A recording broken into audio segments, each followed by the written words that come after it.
దేవతల యొక్క ముఖం అగ్ని వలె తేజస్సుగా ప్రకాశవంతంగా ఉంటుంది.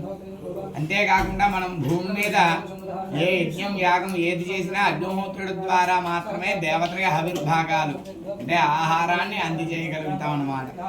ఏ విధంగా అయితే సూక్ష్మ రూపంలో అందిస్తారు రెండు దేవత, మనం ద్రవ్య రూపంగా వేసిన దాన్ని ఆ పదార్థాన్ని సూక్ష్మ రూపంలో అందిస్తాడు. మనం ఏదైనా బ్యాంకుకి వెళ్తాం, ఫలానా వాళ్ళ దాంట్లో ఇంత అమౌంట్ అనేటువంటిది ఇచ్చి ఆ నెంబర్కి వెయ్యమంటాం.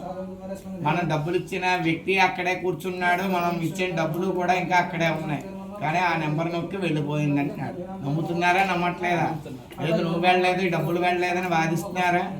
అదేవిధంగా ఇక్కడ ఏదైతే మనం సమర్పించిన మంత్రబొతుగా సమర్పించినటువంటి ద్రవ్యం స్వాహాదేవి తీసుకుని శుద్ధి చేస్తుంట అత్యంత పవిత్రంగా మారుతుంది. యొక్క సమిధులు అంటే పొలంలో కానీ, ఆద్యం అంటే నీటిలో కానీ, మనం వేసేటువంటి ధాన్యంలో కానీ ఏదైనా పురుగు పుట్ర ఉన్నా, లేకపోతే బొల్లో ఎలకో మరోటో పాడు చేసిన దోషాలన్నీ కూడా శుభ్రం చేసి శుచి చేసి అత్యంత పవిత్రమైనటువంటి ద్రవ్యాన్ని ఆ యొక్క స్వాహాదేవి అగ్నిహోత్రుడికి ఇస్తుంది.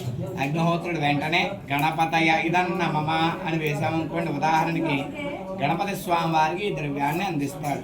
ఏ విధంగా అయితే అకౌంట్లో వేసిన డబ్బులు ఎలా వెళ్ళిపోతున్నాయి, ఇప్పుడు తల్లికి మందరం ఎవరి అకౌంట్లో వెళ్ళగా పడిపోతున్నాయో అలాగే ఎవరి పేరు చెప్తే వాళ్ళకి. అర్థమైందా అండి? గణపతి పేరు చెప్తే గణపతికి, సూర్యుడు పేరు చెప్తే సూర్యుడు, అమ్మవారి పేరు చెప్తే అమ్మవారు, అలాగా ఆయన సంపూర్ణంగా స్వాహాదేవితో కూడుకున్నటువంటి అగ్నిహోత్రుడు ఆ దేవతకి సమర్పణ చేస్తూ ఉంటారు. అయితే చివరిలో పూర్ణాహుతి వేస్తాడు. వనమూలికలు, పట్టు వస్త్రం, వజ్రవాళ్ళు ఇవన్నీ కూడా వేస్తాడు. అవి మాత్రమే స్వాహాదేవి స్వధాదేవితో కలిసి అగ్నిహోత్రుడు స్వీకరిస్తాడు. అందుకనే పూర్ణాహుతి వేసాక ఇంకేం వేయకూడదని కూడా అంటారు. ఎందుకు? ఆయన సమర్పణ చేసేసాం. అప్పటిదాకా ఏ కులం, గోత్రం, వంశంలో ఎలా అయితే పుట్టారో ఆ యొక్క వారి యొక్క జాతక గోచార రీత్యా ఉన్న దోషాలు తొలగించమని చెప్పి అగ్నిహోత్రుడు వాళ్ళకి ఈ ద్రవ్యాన్ని సమర్పించి చెబుతాడనమాట. అగ్నిహోత్రుడు ఎలా ఉంటాడండి? ఉదాహరణకి రాముడు ఎలా ఉంటాడంటే మీరు ఆ యొక్క చిత్రపటంలో కానీ విగ్రహంలో కానీ చూసి గుర్తుపడతారు. కృష్ణుడు ఎలా ఉంటాడంటే చెప్తాడు. అదేవిధంగా ఈశ్వరుడు ఎలా ఉంటాడంటే చెబుతారు. అగ్నిహోత్రుడు ఎలా ఉంటాడో తెలుసా అండి? మంత్రంలోనే వేదమే చెప్పింది ఎలా ఉంటాడో. చత్వార్షంగాత్రయోస్య పాదాద్వే శీర్షయ సప్తహస్తాసోస్య. అగ్నిహోత్రుడు 2 తలలు, ఒక్కొక్క తలకి 2 కొమ్ములు చెప్పిన 4 కొమ్ములు ఉంటాయట. 2 తలలు 4 కొమ్ములు, 7 చేతులు ఉంటాయట. కుడివైపు 4, ఎడమవైపు 3. 7 నాలుకలు ఉంటాయట. కుడివైపు ముఖంలో 4, ఎడమవైపు ముఖంలో 3. త్రిపా ప్రసన్నవదన 3 కాళ్ళు ఉంటాయట. 2 తలలు, 4 కొమ్ములు, 7 చేతులు, 7 నాలుకలు, 3 కాళ్ళతో ఆడ శరీర ఆకృతి అనేటువంటిది ఉంటుంది. ఈయన వాహనం ఏమిటండి? మేషారూఢం జడాబద్ధం, మేకపోతు వాహనం. భార్యలు ఎంతమంది? 2 భార్యలు. స్వాహాన్ని దక్షిణే పార్శ్వే దేవీం వామే స్వధాం కదా. స్వాహాను ఒక భార్య కుడివైపు, స్వధానే ఒక భార్య ఎడమవైపు. ఇలా స్వాహాదేవి స్వధాదేవితో కూడుకున్నటువంటి అగ్నిహోత్రుడా, కామ్యార్థం ద్రవ్యం, మా కోరికలు నెరవేరడం గురించి ఈ యొక్క ద్రవ్యాన్ని సమర్పణ చేస్తున్నాను. ఈ ద్రవ్యాన్ని ఆద్యాన్ని కూడా నీవు స్వీకరించి నీ ద్వారా ఆ యొక్క దేవతలకి చెంది మా దోషాలన్నీ తొలగిపోయి మమ్మల్ని, మా కుటుంబాన్ని ఆ దేవతల ఆశీర్వచనం సంపూర్ణంగా లభించేలాగా చెయ్యి అని చెప్పి వేస్తామన్నమాట. స్వాహ అన్నప్పుడు మాత్రమే వేస్తేనే స్వాహాదేవి శుద్ధి చేస్తుంది, అగ్నిహోత్రుడికి ఇస్తుంది, అగ్నిహోత్రుడు పట్టుకు వెళ్ళి ఇస్తాడు. ముందు వెనక్కి వేస్తే ఎవరికి వెళుతుందండి? రాక్షసులకు వెళుతుంది. అలా వరం పొంది ఉన్నారు వారు. దితి, అదితి అనేటువంటి వారు కశ్యప ప్రజాపతి యొక్క భార్యలు. మొత్తం 13 భార్యలు. అందులో వీరిద్దరిని ప్రధానంగా ఎందుకు చెప్తారంటే దేవతాంశ అదితికి సూర్యుడు మొదలైనటువంటి వాళ్ళు, రాక్షసాంశ దితికి కలిగారు హిరణ్యాక్షుడు, హిరణ్యాక్షుడు మొదలైనటువంటి వాళ్ళు. అయితే అందరూ దేవతలకే ఆహారం పెడతారు, ఆవిర్భాగాలు ఇస్తారు. మరి మా పిల్లల సంగతి ఏమిటని అడగగా వరం ఇచ్చారు. స్వాహాకి ముందు వేసినా వెనక వేసినా ఈ అగ్నిహోత్రుడు చుట్టూ ఉండేదాన్ని పరిధులు అంటారు. ఈ పరిధులు లోపల వేయకుండా బయటపడినా, శ్రద్ధ లేకపోయినా, ఆసక్తి లేకపోయినా, ద్రవ్యశుద్ధి లేకపోయినా అవన్నీ కూడా రాక్షసులకు చెందుతాయి. సరైనటువంటి సందర్భంలో వేసినవే ఆయనకి చెందుతాయి. అకౌంట్ ఒక్క నెంబర్ మారితే మారిపోతుందో అలాగే ఉంటుంది పరిస్థితి.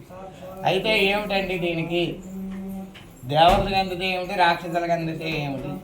దేవతలంటే మనం పెట్టినా పెట్టకపోయినా మనం మంచి కోరుకునేవారు, మనం ఎదుగుతుంటే ఆనందపడే మనస్తత్వం ఎవరికైతే ఉందో మన చుట్టూ వాళ్ళందరూ దేవతాంశ. మరి రాక్షసులు అంటే ఎవరండి? మనం పెడితే తిని మన కూడా ఉండి మనకి వెండిపోటు పొడిచి మనం నష్టపోతే ఆనందపడిచి బాగుపడుతుంటే ఏడ్చి ఈ తత్వం ఉన్న వాళ్ళు ఎవరు? రాక్షసులు. కలియుగంగా దేవతలు ఎక్కువ, రాక్షసులు ఎక్కువ? రాక్షసులే కదా ఎక్కువ. అందుకని మనం ప్రయత్నపూర్వకంగా ఇస్తే కానీ పుచ్చుకోరు దేవతలు. ఎలా ఇచ్చినా ఇవ్వకపోయినా లాక్కుందామని చూసేటువంటి వాళ్ళు రాక్షసులు. మిగతావన్నీ మా మంత్రం ద్వారా ఇక ఫలితాలు వస్తాయి. కానీ అగ్నిహోత్రుడి దగ్గర మాత్రం మీరు సమయానికి ఆ ద్రవ్యం సమర్పణ చేస్తేనే ఫలితం వస్తుంది. ఏమంటే దేవతలకు ఇస్తే ఇలాగ, రాక్షసులు ఇస్తే ఇలాగ, ఇవన్నీ మాకు వద్దండి అని అనుకుంటారు కొంతమంది. ఆ ఇబ్బంది ఎందుకు, చేయకపోతే మానిస్తే ఏమిటండి? అలా మానకూడదండి. ఎందుకు మానకూడదు అంటే ఒక హోమం జరిగిందంటే తద్వారా వచ్చేటువంటి వాయువు వల్ల మేఘాలు ఏర్పడతాయి, మేఘాల వల్ల వర్షం వస్తుంది, వర్షాల వల్ల పాడి పంట శిశువు మొత్తం లోకమంతా కూడా సుభిక్షంగా ఉంటుంది. అంతేకాకుండా ఈ ఉదాహరణకి ఒక విద్యుత్ ఉంది, పలానా వీధిలో ఎవడో కరెంట్ షాక్ కొట్టి చచ్చిపోయాడండి, మీరు కరెంటు వేసుకోకండి అంటే వేసుకుంటారా వేసుకోరా? వేసుకుంటారు కదా. అలా అని మనం చేత్తో ముట్టుకోము. ఏ విధంగా అయితే రాక్షసులు చెందితే బాబోయ్ దోషాలు అని భయపడతారో వాళ్ళు ఎప్పటికీ ఈ యొక్క ఉద్ధతి పొందలేరు, ఈ జన్మరాహిత్యాన్ని పొందలేరు. భగవత్ కార్యం చెయ్యాల్సిందే, భగవంతుడి నామం జపించాల్సిందే తప్ప వేరే వారు ఏ విధంగానూ అవ్వదు. ఆ విధంగా ఏ విధంగా అయితే ఎవరికో ఇబ్బంది కలిగినా మనం వేసుకుని దానికి తగిన జాగ్రత్తగా వాడుకుంటే ఫ్రిడ్జు, లైటు, ఫ్యాను, ఏసీ అన్నీగా ఉపయోగపడుతుంది, మనకు ఉపయుక్తం అవుతుంది. అదే ఇన్నిటికి ఉపయోగపడుతుందని మనం ముట్టుకుంటే మనకు ప్రమాదం కలిగిస్తుంది. అవునా కాదా?